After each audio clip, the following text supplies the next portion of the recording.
guys? Welcome back. I'm Dangle300 and it's my birthday. Woo! This is a video I've wanted to do since my birthday last year, as 30 was a big milestone. In the last couple of years, I've gotten really big into 80s thrash and death, and I noticed a lot of the albums came out the year of my birth that I was really into. So I thought it'd be really cool to, explore all of these with you and show you 10 of my favorite albums from the year of my birth. Here we go. Nuclear Assault is an American thrash band that got its start on the East Coast in the New York area with other acts such as Anthrax, Overkill, Toxic, just to name a few. Even though they're not, big four names like Slayer or Metallica, they were still very important in the thrash scene, maybe not so much in the early days, but Handle With Care is definitely an important album. It charted at 126, I believe, on the American charts, and Loudwire actually names this album as one of the top 10 thrash albums to own that was not made by the Big Four. Stay tuned, there are several of those on this list. As for songs that I really liked on this album, instead of just having to say a bunch of names every single song, we're going to do this.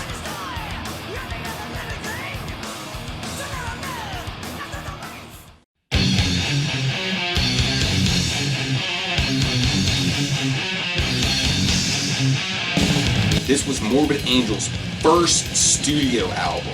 They had a couple others before, I think they were like demos or just private releases or whatever, but this was their first studio album.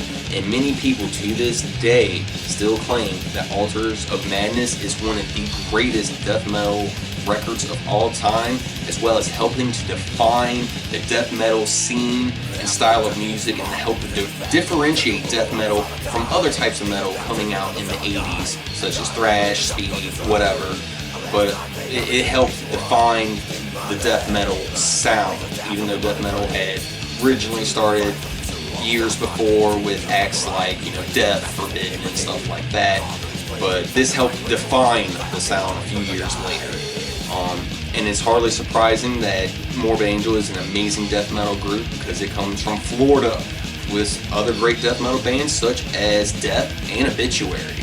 So, very proud to have them on this list. It's an amazing album. I highly recommend listening to it, especially if you're in the death metal scene. I almost forgot the song.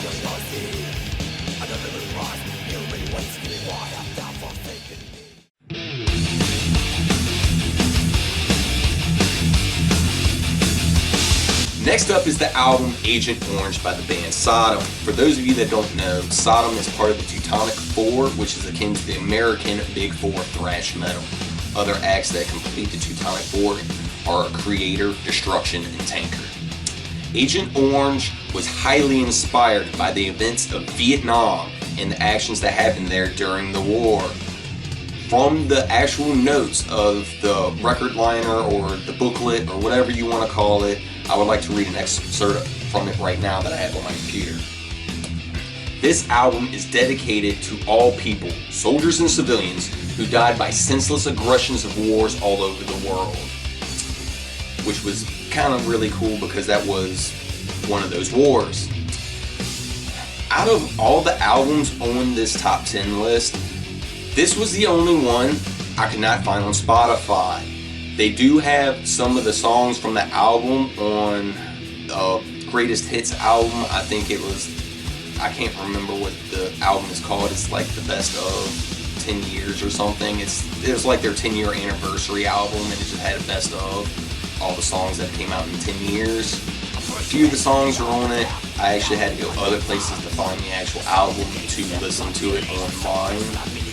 But still an amazing album. Sodom is expecting to put out another album this year at some point, hopefully. Maybe possibly early next year. We can only hope it's this year. And as always, the songs.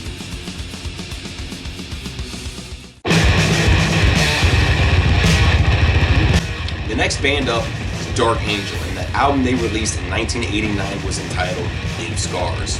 Now, this album was probably one of the most important and successful releases for the band to date, as it charted at 159 on Billboard's Top 200. If you are a Led Zeppelin fan and a fan of thrash, look no further, because this album sports a cover of the infamous Immigrant Song, and to hear it as a thrash track is definitely unique and amazing. I highly recommend checking it out. This album was also the last album to sport an original member, or original founding member I should say, of Dark Angel. The member in question, Jim Durkin, guitarist. This was Jim's last work with the band. He recorded this album, but before the promoting tour for Leaving Scars, he left the band and was replaced. So that was the end of the original lineup of Dark Angel. My history isn't perfect. And I'm founding original member may have come back at some point. I didn't research it that far. Probably should have, but I didn't. So if somebody knows the answer to that, let me know in the comments. I like to learn things from other people instead of just reading from books or the internet. So help me out here, guys. Cool thing about Dark Angel is they're still around today, and hopefully they're putting out an album this year as well, so they get to join the 2020 album release club. Woo! And of course, the songs.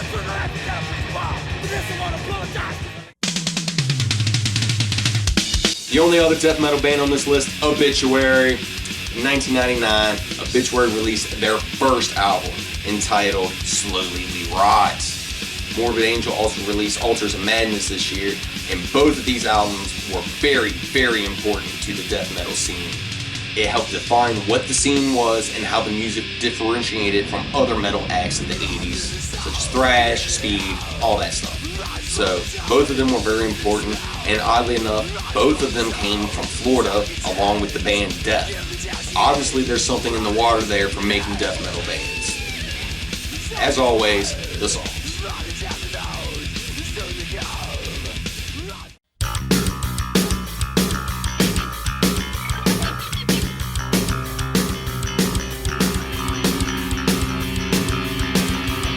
Lovers of the San Francisco Bay Area thrash scene are going to be excited for this next one, The Almighty Testament!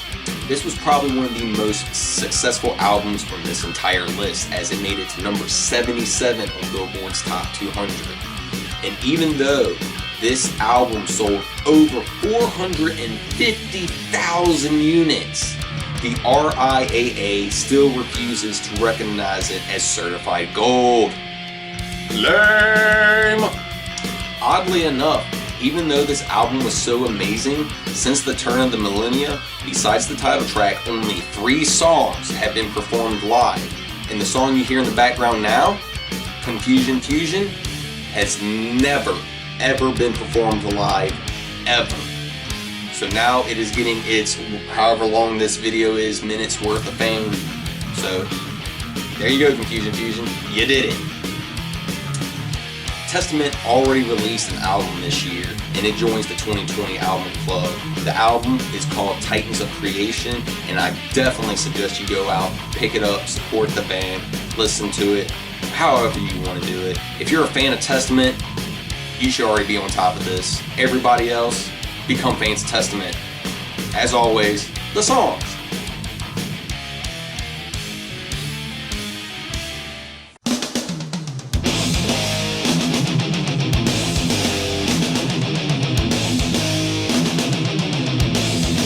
Not surprisingly, a second contender from the Teutonic Four made it onto this list.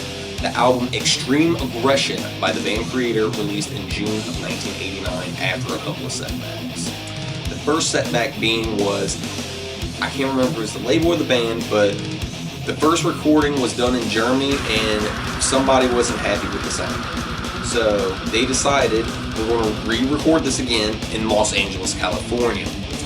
After doing that, the next issue was the album artwork, mainly the cover art. The cover art was originally supposed to be a picture of a man in a bathroom gazing into a mirror at his own reflection, where he observed his face melting off, exposing Creator's demon mascot underneath. This was scrapped, however, and was replaced by the album art you see today. 2017 Extreme Aggression was remastered, and for the first time in 28 years, it hit the charts again. Just an amazing accomplishment overall. As always, the songs.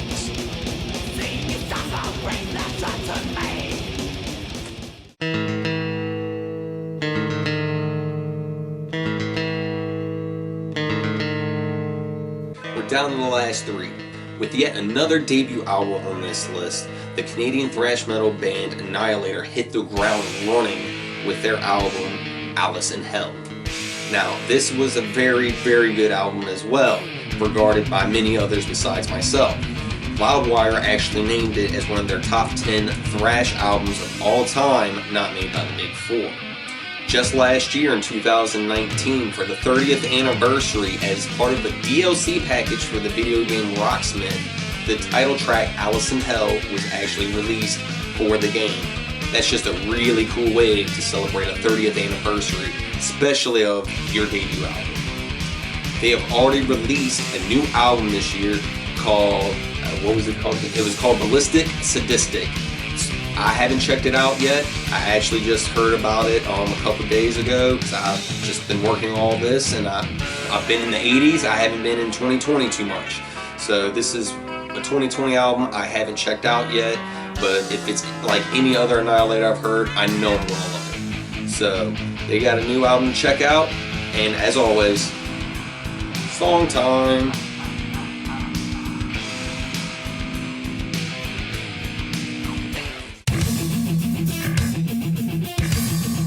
If you're into 80s thrash and you haven't heard of the band Overkill, I don't know what's wrong with you. Like, do you live under a rock? On Mars? In a totally, completely different dimension? Whatever the case may be, The Years of Decay by Overkill is probably the best album by the band, hands down. Loudwire also named this as one of their top 10 thrash albums not made by the Big Four.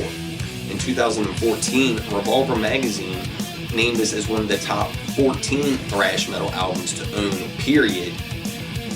Let that sink in. That's one of the top 14 out of all of them. And that was only 6 years ago. So it's probably safe to say it's still in that list.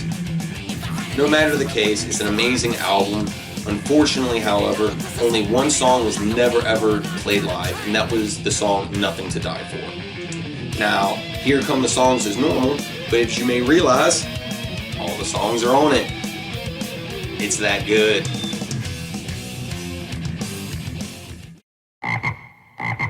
This is it. This is the final album on the list. What's it gonna be? Drum roll, please.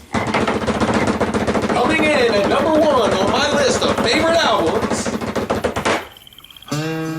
Exodus, Fabulous Disaster.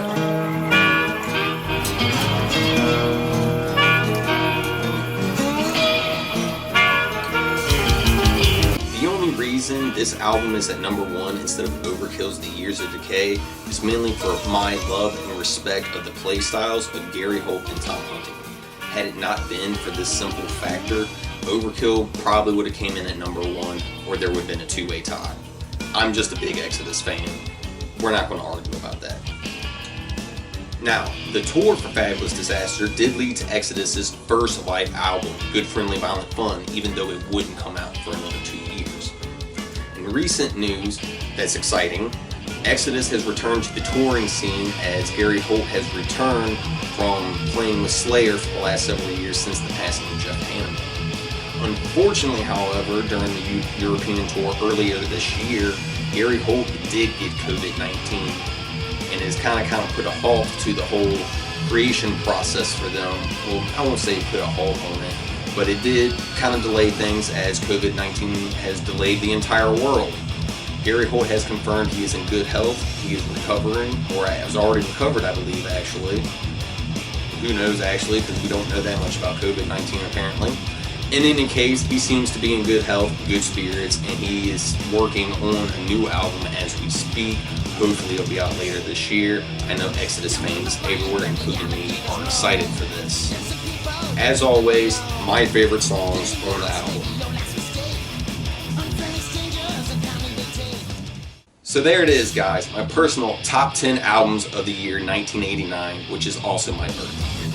There are a bunch of other albums that came out this year. I obviously didn't listen to all of them, so my top 10 could possibly change in the next several years. Maybe we'll do a video then. But for now, here's a bunch of other bands that deserve recognition. These are not all the albums that came out the year, but a bunch of other bands and albums that deserve recognition from 1989.